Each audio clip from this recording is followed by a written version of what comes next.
framed cabinets are older, the doors may have exposed hinges. Exposed hinges are hinges that can be seen when the cabinet door is shut.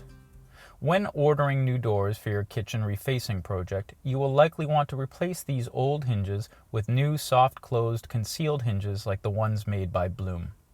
Measuring for new doors using 1 1/4 inch overlay hinges is something that any DIYer can do by following these steps. Measure the cabinet opening.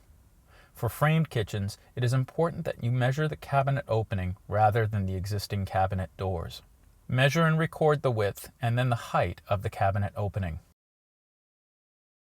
A full overlay door is 1 1/4 inches larger on all 4 sides, or a total of 2.5 inches wider and 2.5 inches taller than the cabinet opening it covers.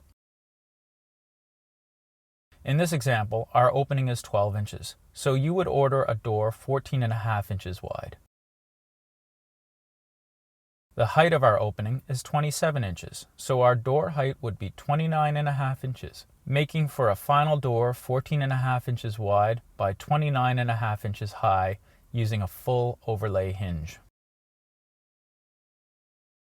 Double door cabinets are those cabinets with openings covered by 2 doors, like our example here.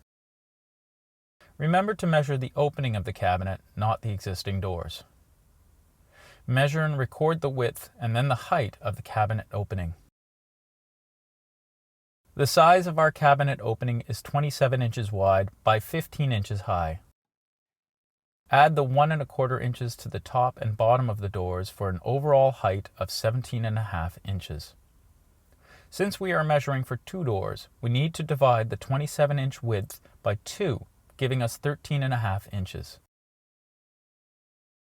Now add the 1 1/4 inch overlay to just the hinge side of each door, giving us a width of 14.75 inches. This gives us 2 doors sized at 14.75 inches wide by 17.5 inches high.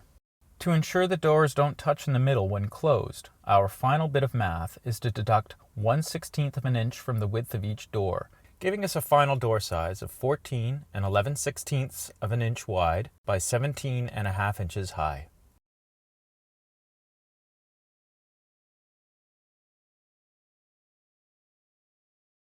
To keep up to date on our how-to kitchen cabinet refacing content, please comment, like, and subscribe.